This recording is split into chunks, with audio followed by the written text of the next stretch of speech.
number of elements in a set, म्हणजेच संचामधील घटकांची संख्या. एक एक्झाम्पल पाहूया आपण. लेट a इक्वल टू 3, 6, 9, 12 आणि 15 हे तुम्हाला ई मधले एलिमेंट जे आहेत ते दिलेले आहेत. The given set is 3, 6, 9, 12, 15 is given set with 5 elements. यामध्ये एलिमेंट्स किती आहेत? 1, 2, 3, 4, 5. बरोबर आहे. किती आहेत ते? 5 आहेत. कोणते? 3, 6, 9, 12, 15 हे ते आहेत आणि टोटल ते तुमचे 5 एलिमेंट्स आहेत. The number of elements in a set, number of elements in a set is denoted as number of element in A. n in bracket A असं लिहायचं आहे. n in bracket A याप्रमाणे आपण लिहिलं की त्याचं रीडिंग जे आहे number of element in set A म्हणजे A मधील घटकांची संच A मधील घटकांची संख्या. आणि म्हणून मग तुमचं या ठिकाणी number of element in A equal to 5. या सेटमध्ये 5 एलिमेंट्स आहेत म्हणून number of element in A set A equal to 5 असं हे सिम्बॉलिकली लिहिलं जातं. समजा बी मध्ये तुमचे 1, 2, 3, 4, 5, 6, 7 याप्रमाणे असतील तर नंबर ऑफ एलिमेंट इन बी किती येणार आहेत? सेट बी मध्ये किती एलिमेंट असणार आहेत? 7. आहे का नाही? इथे 7 दिसतं, 7 येणार आहेत. बरोबर, संपलं. आता एलिमेंट किती आहेत ते मोजून लिहायचे. त्याला म्हणजे number of element in set ए. लिहायचं कसं ते? n small n in bracket round bracket मध्ये सेटचं नाव जे आहे ते लिहायचं आहे. सेटचं नाव जे ए होतं म्हणून इथे ए लिहिलं, इथं बी आहे म्हणून बी लिहिलं. म्हणजे n तुमचं आहे तसं राहणार आहे आणि एलिमेंट किती आहेत ती संख्या पुढे लिहायची. पुढचा टॉपिक जो आहे तो आपला घ्यायचा आता number of elements in union and intersection of sets. Number of elements in union and intersection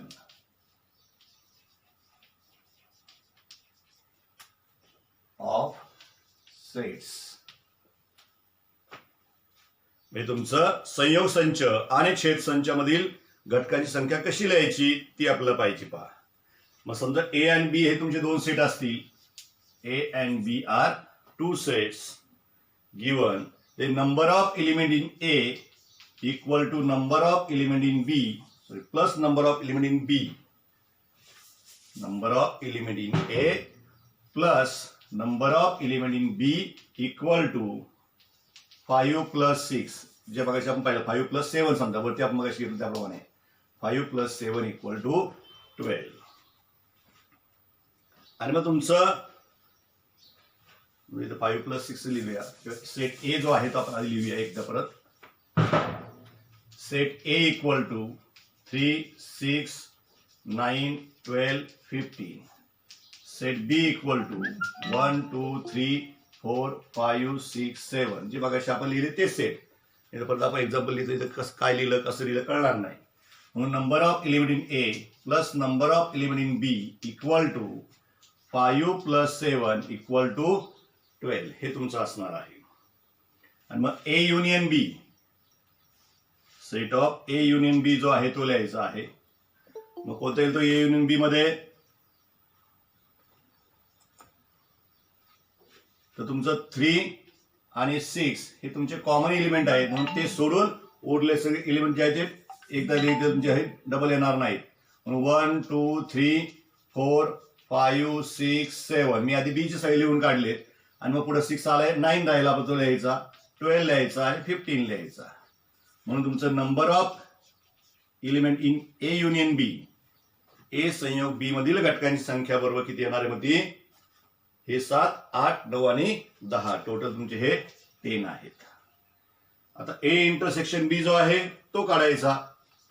find A intersection बी. कोणते एलिमेंट कॉमन आहे आपले? 3 आणि 6 हे तुमचे कॉमन एलिमेंट आहेत. आधी तो सेट फाइंड करायचा आणि नंतर मग number of element in set A intersection B काढायचे आहेत. ते आहे तुमचे 2. आणि मग तुमच्या लक्षात बाय या दोघांची बेरीज 5 + 7 = 12 आणि या दोघांची ऍडिशन ही सुद्धा 12 येणार आहे पहा. म्हणून यावरनं मग तुमचं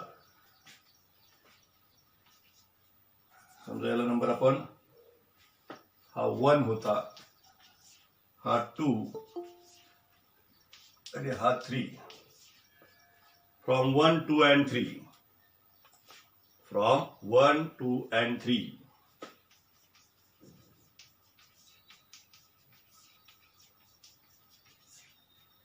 The number of element in A union B plus number of element in A intersection B equal to number of element in A plus number of element in B.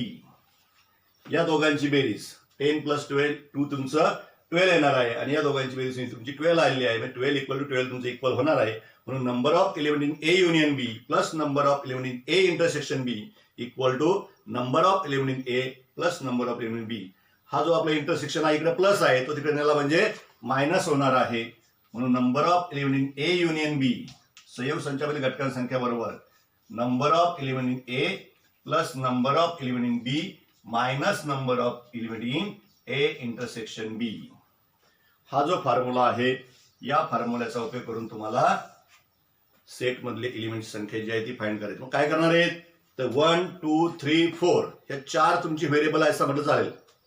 या 4 पैकी तुम्हाला कोणाची तिघांची किंमत दिलेली असणार आहे आणि जे रिमेनिंग राहील जो उरलेला असेल त्याची व्हॅल्यू फाइंड करायची. समजा 1, 2, 3 या तिघांची किंमत दिली शेवटचं काढायला विचारतील किंवा 1, 2, 3 या तिघांची व्हॅल्यू देतील युनियन मधली संख्या काढायला विचारतील किंवा 1, 2 आणि 3 हे विचारतील बी मधले एलिमेंट काढायला विचारतील कुठले विचारतील. 4 पैकी तुम्हाला 3 गोष्टी ज्या आहेत त्या दिलेल्या असतील आणि उरलेली एक गोष्ट जी आहे उरलेली जी बाब आहे नंबर बेरीज कुठल्या सेट मधली ती तुम्हाला काढायला सांगतील. मग तर अशा प्रकारे सांगता हे आपल्याला शोधायचं होतं. हा फॉर्म्युला लक्षात ठेवा. या फॉर्म्युल्याचा तुम्हाला बरीचशी उदाहरणं सोडवायची आहेत. तर वर्ड प्रॉब्लेम जे आहेत ते आपल्याला पाहिजेत. Word problems based on sets.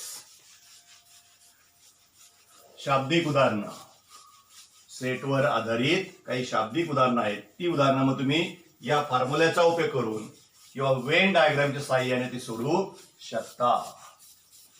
काय फाइंड करायचं त्यानुसार आपल्याला फॉर्म्युला जो आहे तो वापरता येतो. आता सॉल्व एक्झाम्पल दिलेलं आहे ते तुम्ही वहीमध्ये लिहून काढा. वर्ड प्रॉब्लेम्स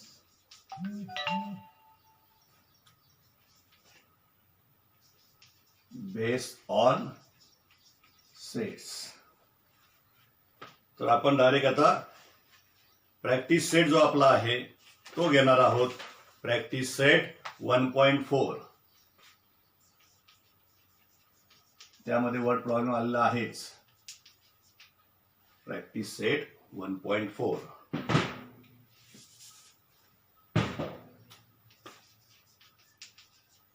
सराव संच 1.4. मग त्यातलं पहिलं गणित पहा जे आपल्याला आता फॉर्म्युला आपण प्रूव्ह केला त्या फॉर्म्युल्याचा उपयोग करून हे एक्झाम्पल सोडवायचं आहे. पहा number of element in A equal to 15. Number of element in A union B equal to 29 and number of element in A intersection B equal to 7. Then find number of element in B. तुम्हाला A मधील घटकांची संख्या दिली आहे 15. A union B म्हणजे A संयोग B मधील घटकांची संख्या दिली आहे 29. A इंटरसेक्शन B मधल्या घटकांची संख्या दिली आहे 7. तर तुम्हाला B मधील संच B जो आहे सेट B जो आहे त्यामध्ये किती एलिमेंट्स आहेत किती घटक आहेत हे तुम्हाला फाइंड करायचं आहे. पहा मग फॉर्म्युला जो मगाशी पाहिला आपण तोच number of element in A union B equal to number of element in A plus number of element in B minus number of element in A intersection बी.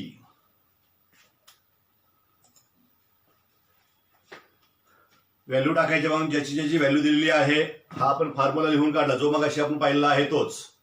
थोड्या वेळापूर्वी आपण जो फॉर्म्युला घेतला तोच फॉर्म्युला इथे मी लिहिलेला आहे, वेगळं काही लिहिलेलं नाही. आता तुम्हाला दिलेला आहे नंबर ऑफ एलिमेंट ए. आता ए युनियन बी पण दिलेला आहे, तो लेफ्ट साईडला आहे, त्याची value 29 equal to sign number of element in A मध्ये घटक संख्या तुम्हाला दिलेली 15.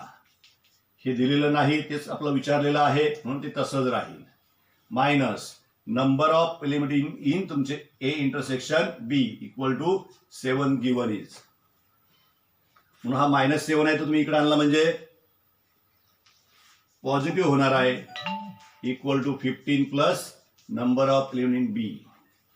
मग 29 प्लस 7 तुम्ही केलं बरोबर आहे, तो तुमचा 36 होणार आहे, equal to 15 plus number of element in B. हा 15 जो आहे तो साइड चेंज करायचा आता, म्हणून तो -15 होईल, equal to number of element in B. हे मुद्दाम एक केलं तुम्ही, 15 - 7 केलं असतं, 8 आला असतं, तो 8 तुम्ही इकडे आला असतं, मायनस झाला असता, शेवटी आन्सर ते झालं असतं, त्यात काही बदल नाही.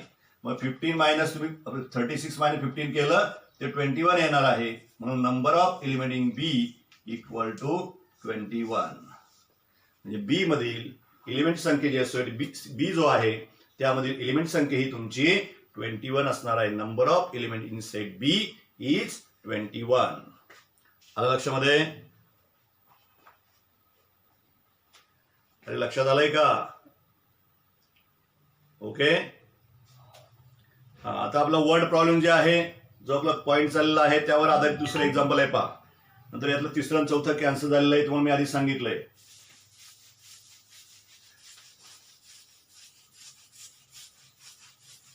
Example second.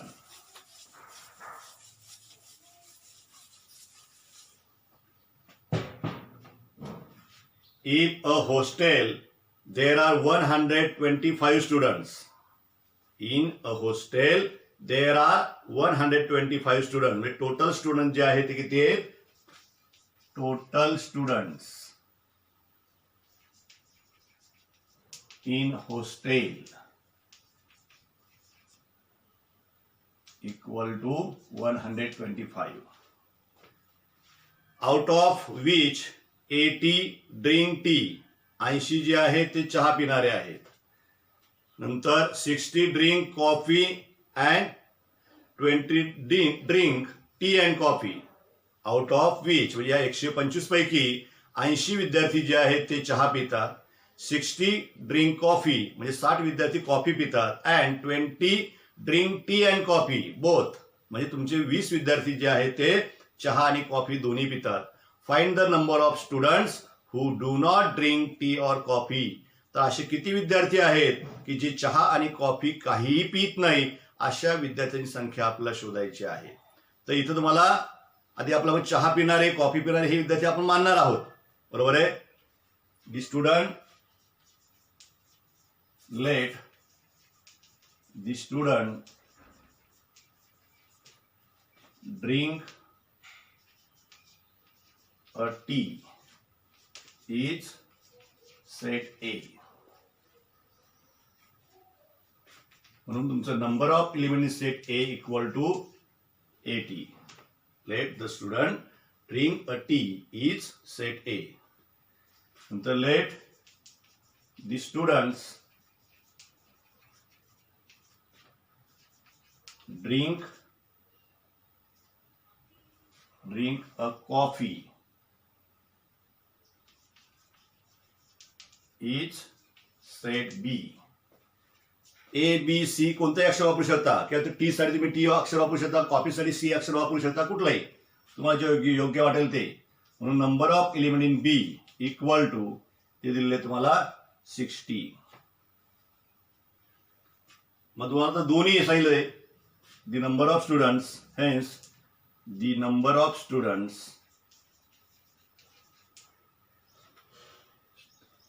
तर 20 स्टुडंट म्हणूया आपण. This 20 student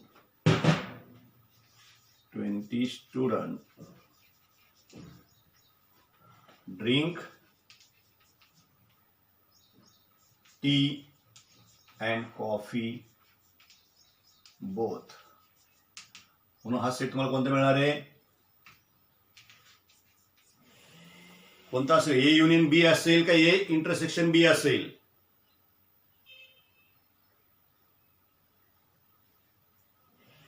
नाही सांगू शकत कोणी? दोन्ही पिणारे म्हणजे चहा पण पितात, कॉफी पण पितात, बरोबर आहे. दोन्ही पेय पिणारे आहेत. म्हणजे चहा पिणाऱ्यामध्ये पण त्याचं नाव आहे, कॉफी पिणाऱ्यामध्ये पण त्याचं नाव आहे. म्हणजेच काय होणार? तो तुमचा कॉमन असणार आहे. कॉमन म्हणून तो ए इंटरसेक्शन बी असणार. लक्षात घ्या. ती दिलेली संख्या तुम्हाला 20. पुढे मग आपल्याला काढायचं आहे ए युनियन बी. फाइंड करायचं आपल्याला number of union A union B. म्हणजे आपलं चहा किंवा कॉफी पिणारे किती आहेत? Number of students to drink tea और कॉफी. बरोबर आहे. म्हणजे ए युनियन बी. मतलब एक वाक्य लिहूया. Number of students to find number of students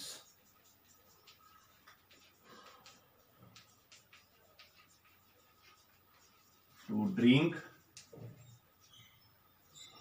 T और कॉफी. हे फाइंड केल्याशिवाय तुम्हाला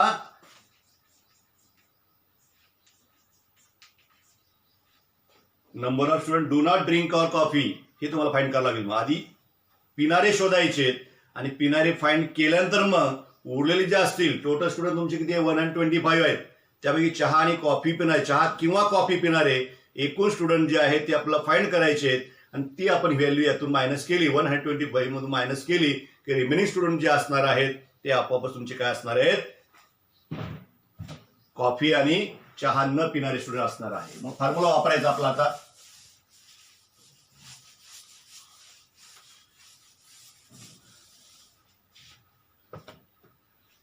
number of students in A union B equal to number of student in A plus number of student in B minus number of student in A intersection B. Number of element in A union B plus equal to number of element in A plus number of element in B minus number of element in A intersection B. याच्यामध्ये आहे 80, यात आहे 60 minus 20. या दोन्ही plus plus आहेत. आधी यांची addition करून घ्या. तुमची 140 येईल मायनस 20 म्हणून शिल्लक तुमची किती राहतील? 120. Number of element in A union B equal to 120. हे तुम्हाला 120 स्टुडंट असे आहेत की चहा किंवा कॉफी यापैकी कुठलं तरी एक पेय पितातच. बरं, राहिले कोणते आपला आता? Number of students do not drink tea और coffee. Number of student do not drink tea और coffee. Number of students do not drink tea और coffee equal to total number of students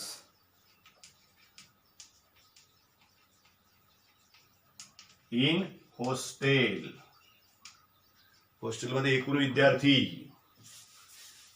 minus काय करायचे? Number of students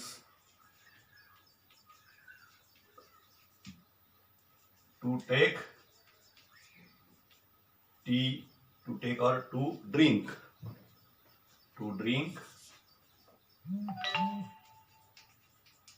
T और coffee.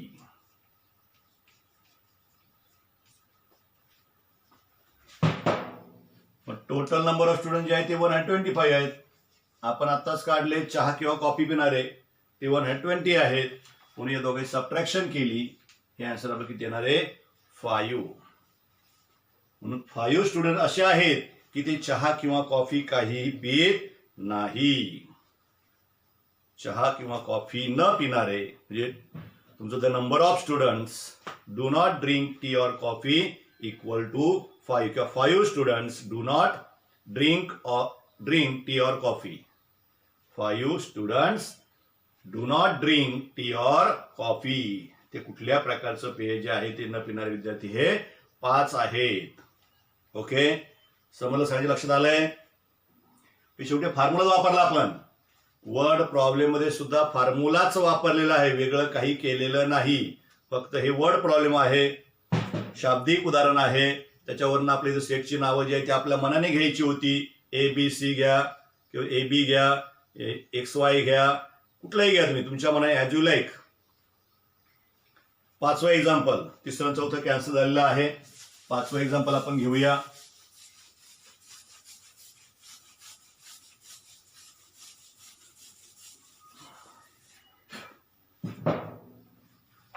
Observe the given Venn diagram and write the following sets.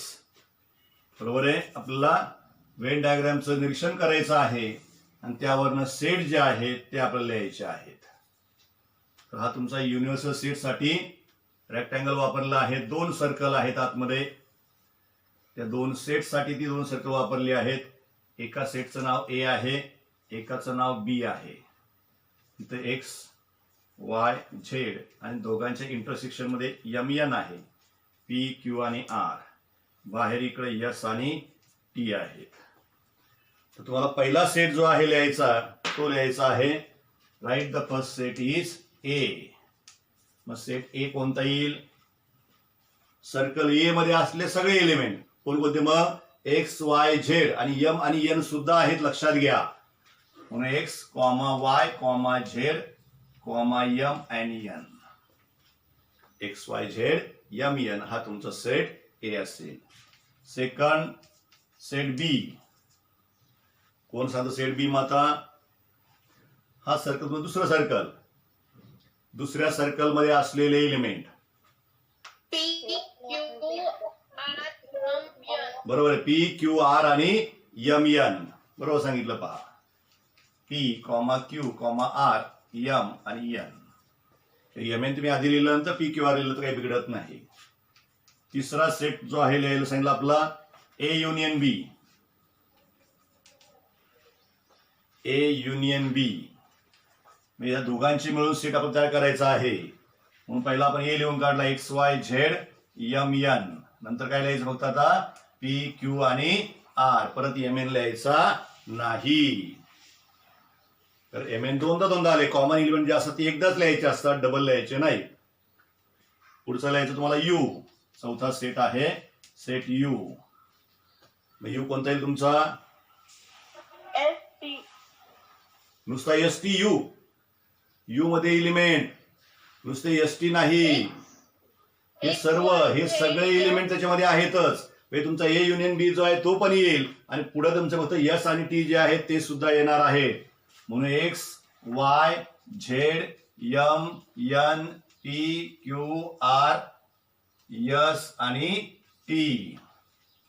म्हणजे A आणि B मधले element जे आहेत ते पण घ्यायचे आणि प्लस तुमचे हे S आणि T म्हणजे चौकोनाच्या आतले सगळे घ्यायचे आहेत. नुसतं S आणि T नाही घ्यायचा, हे पण लक्षात घ्या. पाचवा आपला काढायचा आहे A कॉम्प्लिमेंट.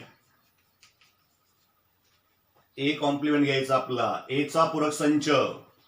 सेट A मध्ये जे एलिमेंट आहेत ते सोडून, सेट A मध्ये जे तुमचे एलिमेंट आहेत ते सोडून U मधले एलिमेंट लिहायचे आहेत. X, Y, Z, M, N. बरोबर, हे तुमचे A मध्ये एलिमेंट आहेत तेवढे सोडून शिल्लक कोणते राहतील मग?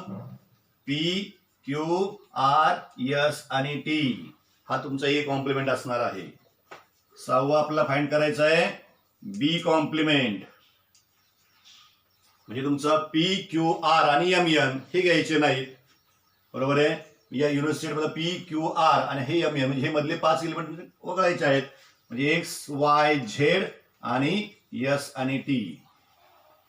P, Q, R, M, N हे एलिमेंट येणार नाही, कारण तुमचे सेट B मध्ये P, Q, R आणि M, N हे तुमचे 5 एलिमेंट्स आहेत. ते सोडून उरलेले U मधले एलिमेंट लिहायचे असतात. म्हणून X, Y, Z आणि S, T हे तुमचे U मध्ये असलेले एलिमेंट आहेत, पण ते B मध्ये नाहीत. आणि फायनली आता जो आपल्याला लिहायचा आहे 7वा सेट लिहायचा आहे set of A union B. Complement of A union B. हा तुमचा A युनियन B आहे.